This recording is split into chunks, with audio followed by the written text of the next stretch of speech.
Hello everyone. उम्मीद है कि सब लोग अच्छे से होंगे, सेफ होंगे, अपने अपनी जगह पे। इलेक्शन ख़त्म हुआ, इलेक्शन के माहौल से सब लोग निकल आए हैं। तो इलेक्शन इतना बड़ा इवेंट होता है, मैं कभी इलेक्शन या पॉलिटिक्स चीज़ों पे काम नहीं करना चाहता हूँ, बट हाँ, मैं एक एनालिस्ट के तौर पर इसको देखना चाहूँगा और यूपी इलेक्शन अभी-अभी ख़त्म हुआ है, तो थोड़ा-सा मैं अपना पॉइंट ऑफ व्यू इस पे शेयर करना चाहूँगा आप लोगों से। बहुत-बहुत मुबारकबाद बीजेपी और उनके कार्यकर्ताओं को, आपको बहुत ही शानदार जीत मिली है, जिसके लिए आपको बहुत मुबारकबाद। उम्मीद है कि काफ़ी अच्छा काम करेंगे आगे आने वाले कुछ सालों में, खासकर उत्तर प्रदेश में।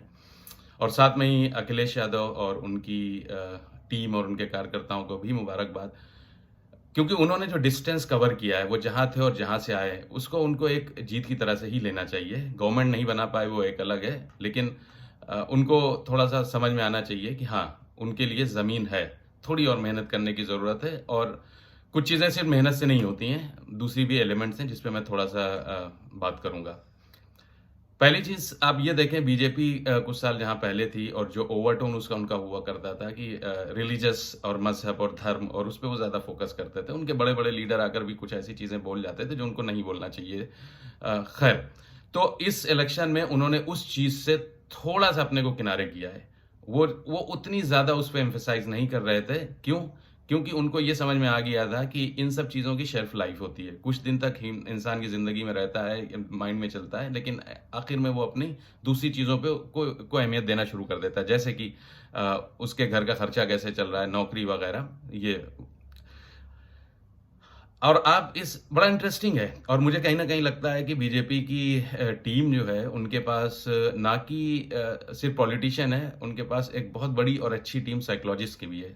क्योंकि उन्होंने ह्यूमन साइकोलॉजी, ख़ासकर बीमारू स्टेट की साइकोलॉजी, बीमारू स्टेट वो हैं जो गरीब स्टेट हैं और जिनको हम बीमारू बोलते हैं इकोनॉमिक्स टर्म्स में, अर्थशास्त्र के टर्म्स में, उसमें बिहार आता है, राजस्थान आता है, उत्तर प्रदेश आता है, उड़ीसा आता है, ये सब। तो ह्यूमन साइकोलॉजी ये बोलती है कि भई अगर आदमी एक तो पहली बात, ये मज़हब और ये धर्म की चीज़ें, कोई भी मज़हब हो, कोई किसी का भी नाम नहीं लेना चाहूँगा, ये इनकी शेल्फ लाइफ होती है। थोड़े दिन तक तो ये अच्छे लगते हैं, लेकिन जब आपके रोज़मर्रा की ज़िंदगी पर पे फ़र्क पड़ने लगता है, तो आप उनको प्रायोरिटी देने लगते हो कि भई मेरे घर का चूल्हा कैसे जलेगा, मेरे अकाउंट में पैसे हैं कि नहीं, नौकरी है तो नहीं। तो बीजेपी ने इसको एज़ अ बैकअप प्लान बहुत अच्छे से सँभाल रखा था। तो उनको लगा था ये नहीं चलने वाला है, तो उन्होंने क्या किया, उन्होंने कुछ साल पहले से ही ये सब एक्टिवेट कर दिए थे। जैसे कि अ, एक स्कीम चलाई जिन्होंने, जिसके थ्रू जो लोग बेरोज़गार हैं, उनके अकाउंट में कुछ पैसे जाएँगे और बड़ा ही चालाकी से उसको भी उन्होंने एग्ज़ीक्यूट किया कि हर महीने नहीं, हर 3-4 महीने में, ताकि 500 आपको कम लगेंगे, लेकिन 4 महीने बाद 2000 निकालोगे अकाउंट से, तो वो ज़्यादा लगेंगे। छोटी-छोटी चीज़ों पे उन्होंने काम किया और आवास योजना, जहाँ पर उन्होंने डेढ़ 2 लाख रुपए किसी को देने के लिए, एक पॉलिटिकल पार्टी के लिए बहुत बड़ी चीज़ नहीं है, ठीक है? 200-300 करोड़ रुपए इन्वेस्ट कर देना, it's very simple and easy thing. तो वो सब चीज़ें उन्होंने स्टार्ट करी ताकि वो उनके फॉल बैक प्लान, जिसे कहते हैं ना बैकअप प्लान, और बैकअप का बैकअप प्लान में काम आए। तो उनको, और वो चीज़ उनको उसका फल मिला और बहुत अच्छे से मिला है। अब आप देखिए, अखिलेश यादव जब हारे थे तो उन्होंने क्या-क्या किया था। मैं ख़ासकर लखनऊ वालों को और लखनऊ और यूपी वालों को पता होगा, जो लखनऊ का मेजर रिफ़ॉर्म हुआ था, वो उनके दौर में हुआ था। पुलिस हेडक्वार्टर आप ले लीजिए, एक शानदार पुलिस हेडक्वार्टर बनाया, जो बहुत कम जगह पे होगा उस तरह के हेडक्वार्टर। इंटरनेशनल स्टेडियम दिया, राइट? सो और उसके अलावा आप देखिए मेट्रो जैसा प्रोजेक्ट जो किसी भी गवर्नमेंट को हिला सकता है और बना सकता है, उसके बावजूद उनको बहुत ही खतरनाक हार का सामना करना पड़ा। उस वक़्त क्या था, उस वक़्त वेव कुछ और था। तो यूपी में आपको ये समझ में आ जाना चाहिए। और वैसे ही मायावती ने जिस वक़्त मतलब पार्क्स और ये सब चीज़ें बनाई थी, हाईवेज़ बनाए थे, नोएडा एक्सप्रेस, आप देखिए बहुत कुछ चीज़ें बनी थी उस वक़्त, लेकिन उसके बाद उनको हार का सामना करना पड़ा। तो क्या चलता है, क्या नहीं चलता है, और यूपी क्यों पीछे है? वो इसलिए कि ये सब चीज़ें नहीं चलती उस स्टेट में। तो जो बीजेपी गवर्नमेंट ने देखा, उनसे ऐसी कोई चीज़ें नहीं है, किसी कोई ऐसे प्रोजेक्ट लेकर नहीं आए, एटलीस्ट जो मुझे ऐसे नहीं पता है कि कोई ऐसे इस तरह के प्रोजेक्ट्स आए हों। तो वो चीज़ उन्होंने उस पे फ़ोकस किया, जो चीज़ उनको वोट दिला सकती थी, और उसका उनको फल मिला। अब सही क्या है, गलत क्या है, वो एक अलग विषय है, उस पे बात करने के लिए हम कभी और बात करेंगे, लेकिन हुआ ऐसे ही है।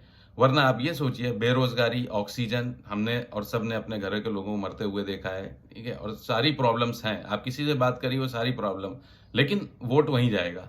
तो ये बीमारू स्टेट है, यहाँ डायनामिक्स अलग तरीके से चलते हैं। साउथ में दूसरा पैटर्न चलता है।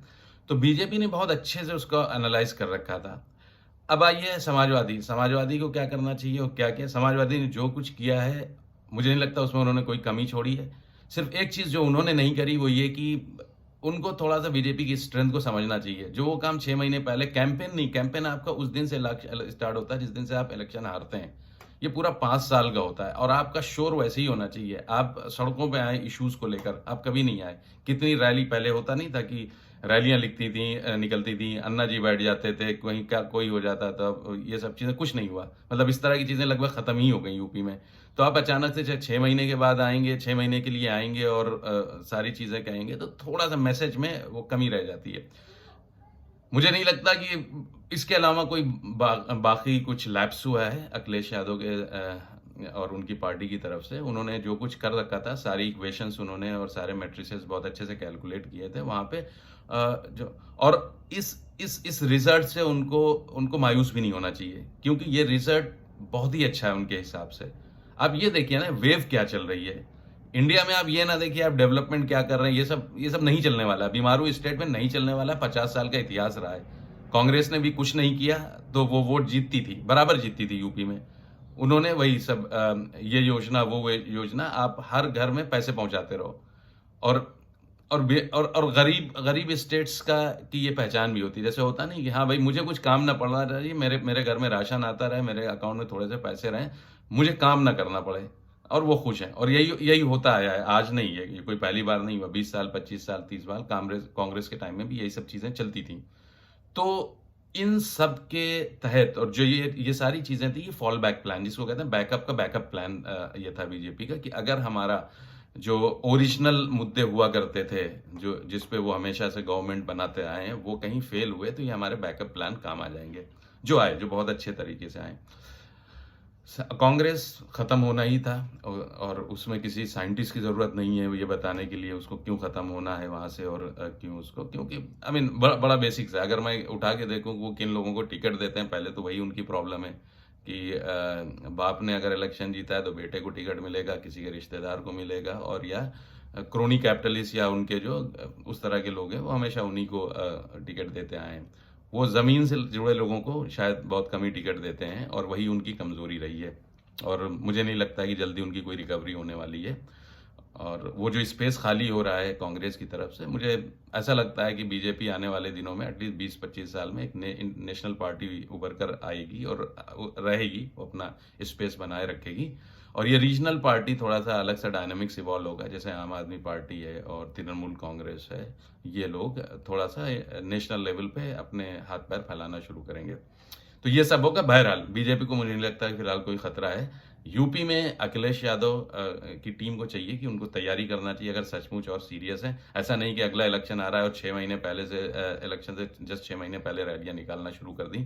उससे आपको कुछ नहीं मिलने वाला है। आप खुशफहमी में ज़रूर रहें कि आप जीत जाएँगे। आप अपने मैट्रिसेस, अपने डेटा, आप साइकोलॉजिस्ट अपनी टीम में हायर करें, आप अच्छे एनालिस्ट हायर करें, आप थोड़ा-सा रिजिग करें अपनी स्ट्रैटेजी को, और आपको एक टीम बनानी पड़ेगी कॉर्पोरेट तर्ज पे जो 24/7 पूरे 5 साल काम करे।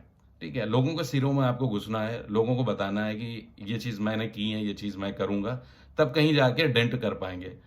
वरना बीजेपी के पास काम से ज़्यादा उनके पास जो स्ट्रेंथ है, उनकी स्ट्रैटेजी है। They have a very good strategist उनके पास बैठे हुए हैं, और उनके पास वो स्ट्रैटेजिस्ट, वो चेहरे नहीं, वो टेस्ट करते हैं। कभी-कभी आप देखिए ना, कोई उनका बड़ा नेता कुछ भी बोल के चला जाता है। वो क्या होता है, वो भेजे जाते हैं कि ये बोलो और लेट्स टेस्ट द वाटर, कि लोग किस तरह रिएक्ट करते हैं। फिर अगर वो गलत पड़ता है तो ऊपर से उनके उससे ऊपर वाला नेता आता है, उसको समेट लेके चला जाता है और वो बात खत्म हो जाती है। अगर वो सक्सेसफुल होते हैं तो उसको आगे चलने देते हैं, और जहाँ देखते हैं कि नहीं ये गलत डायरेक्शन में जा रहे हैं तो इंटरवेंशन होता है टॉप लीडरशिप से। ये चलता है। Plus they work on the human psychology, Hindu लोगों का ब्रेन कैसे चलता है और इंडिया में कैसे। अब आप देखिए ना, बहुत ही इंपॉर्टेंट चीज़ है। India is a country of baba. यहाँ बाबा और ऐसे लोग बहुत होते हैं। रामदेव बाबा ले लो, आई मीन एक योगी जो पुराने ज़माने में होते थे, वो हमारे एक बोले जाते थे, एक छोटी सी कुटी होती थी, एक छोटा सा पानी रखने की कोई चीज़ होती थी। बट आज आज आज के टाइम पे एम्पायर्स हैं लोगों के पास। नित्यानंद हो गए और इधर राम रहीम, ये वो, और ये चलता है। तो कल्ट जिसे बोलते हैं ना, कल्ट कल्चर, कि आप उस इंसान के अंदर आप भक्ति देखने लगते हो और वो जो कहता है वो करने लगते हो। तो ये सिस्टम काफ़ी इंडिया में मतलब हज़ारों साल से रहा है कि इस कल्चर जो है, जो बीजेपी ने बनाया हुआ है। अब आपने अगर किसी को मान लिया है कि यही हमारा सब कुछ है, तो वो कुछ करे या ना करे उससे आपको कोई फ़र्क नहीं पड़ता है। आपने बस आपने उसको ही उसके ही तरफ करता है। तो जो जो मोदी मेनिया है और जो मोदिज़्म है जिसको कहते हैं, वो वही है कि Modi is not a person, he is a cult. तो इन्होंने जो कल्ट क्रिएट किया है इस पार्टी ने, वो बहुत अच्छा है। वही चीज़ मैं कहता हूँ कि ह्यूमन साइकोलॉजी को पे अटैक करा है कि उनको पता है कि यूपी या in most of the north Indian states में क्या चलता है। ये चलता है। एक कमी होती है लोगों को किसी ऐसे गुरु के पास जाएँ जो उनकी जो वो जो ये सुनना चाहते हैं वो बोले। बस सिर्फ़ इतनी सी बात है। तो बड़ी-बड़ी बातें बोले और जो इनको अच्छा लगे वो बोले और कॉमन मैन से वो टच में रहे। जो मुझे लगता है नरेंद्र मोदी से बढ़िया ये चीज़ कोई नहीं जानता है। और अब देखिए ना बड़ी सिंपल सी बात है। एक स्टेटमेंट अभी बड़ा फ़ेमस था और लोग मज़ाक भी उसका उड़ा रहे थे। वो अमित शाह जी ने बोला था कि 12वीं के बाद जो इंटर करेगा उसको लैपटॉप मिलेगा या आई मीन इस स्टेटमेंट से आपको लग रहा है ना कि उनका इंटेलेक्चुअल और वो किस तरह के नैरेटिव्स बिल्ड करते हैं। लेकिन उसमें भी तालियां बजी थी। और तो आप सोचिए ना सही क्या गलत क्या है उससे किसी को फर्क नहीं पड़ता है। ये हमारा लीडर है, इसको हमने सब कुछ मान रखा है। ये मुझसे जो बोलेगा या पब्लिक में जो बोलेगा मैं उस पे तालियां बजाऊंगा और ये वही सही होगा। तो यही कल्ट कल्चर चल रहा है जिस पे इन्होंने बहुत अच्छे से काम किया हुआ है। तो इसमें ये नहीं होता है कि आप बहुत प्रोग्रेसिव हो, बहुत डेवलपमेंट है, उसमें उसकी कोई कोई वो बेसिक मैट्रिसेस नहीं होते हैं। बेसिक मैट्रिसेस वही होते हैं जो मैं बोल रहा हूँ कि 12वीं के बाद इंटर जो करेगा उसको लैपटॉप मिलेगा और आप तालियां बजाइए। तो यही है, ये बड़ा सिंपल सी चीज़ है। तो अब वापस आप लोग नॉर्मल लाइफ में आ जाएं।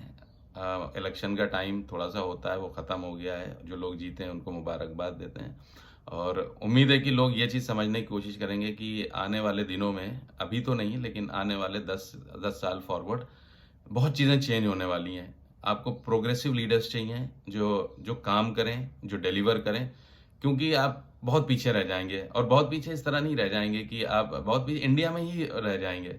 काफ़ी स्टेट्स काफ़ी अच्छे स्कीम्स लाती हैं और वो आगे बढ़ जाएंगी। आपका स्टेट पीछे रह जाएगा अगर आपने अच्छा, और ये सिर्फ एक चीफ मिनिस्टर या प्राइम मिनिस्टर का काम नहीं होता है।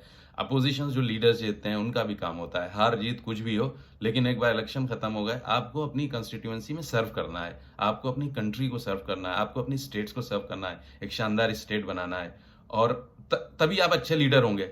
आप इलेक्शन जीतते और हारते और शुरू हो जाते हैं क्रिटिसाइज करने और शुरू हो जाते हैं बुराइयां करने और शुरू हो जाते हैं एक दूसरे पर। तो ये सब चीज़ें नहीं, एक लीडर की पहचान नहीं होती है। आपको एक अच्छा लीडर बनकर आना है, हारें या जीतें, अपने अपने एरिया में अच्छे से काम करें और एक अच्छी तस्वीर पेश करें अपनी खुद की।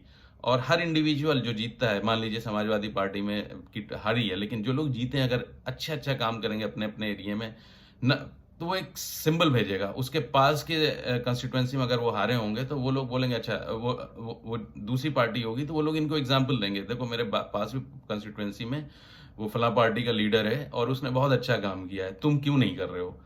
तो ये सब चीज़ें थोड़ा सा डिफरेंट वे में काम करना होगा। हमेशा ऐसा नहीं होगा कि किसी ने कुछ बोला और वही सच हो गया और लोग भागे बढ़े। धीरे धीरे ये न्यू जनरेशन आएगी। अभी जो 10 साल 15 साल के बच्चे हैं वो 5 साल 20 10 साल बाद वोट करेंगे और जो बूढ़े हैं 70 साल 80 90 साल उन वो कम होते जाएंगे।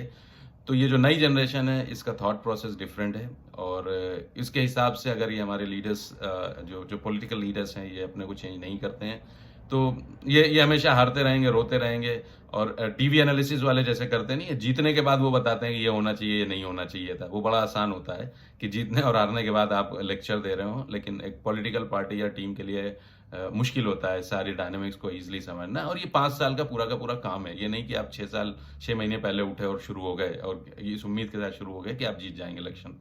So thank you and wish you all the best. जो लोग जीते उनको बहुत बहुत मुबारकबाद और उम्मीद है कि सब लोग मिलकर काम करेंगे। एक गवर्नमेंट आई है और उसको सब लोग सपोर्ट करें। जो चीज़ सही नहीं होती है उसको अपोजिशन का काम वो होता है, वो उसको अपोज कंस्ट्रक्टिव अपोजिशन की तरह काम करें। और जो हारे हैं, निराश हैं, उनको फिर से देखना चाहिए वो क्यों हारे हैं। दूसरों पर इल्ज़ाम लगाना बड़ा आसान है, लेकिन आपको अपनी कमज़ोरियों को भी देखना पड़ेगा, वो बहुत ज़रूरी है। Thank you so much.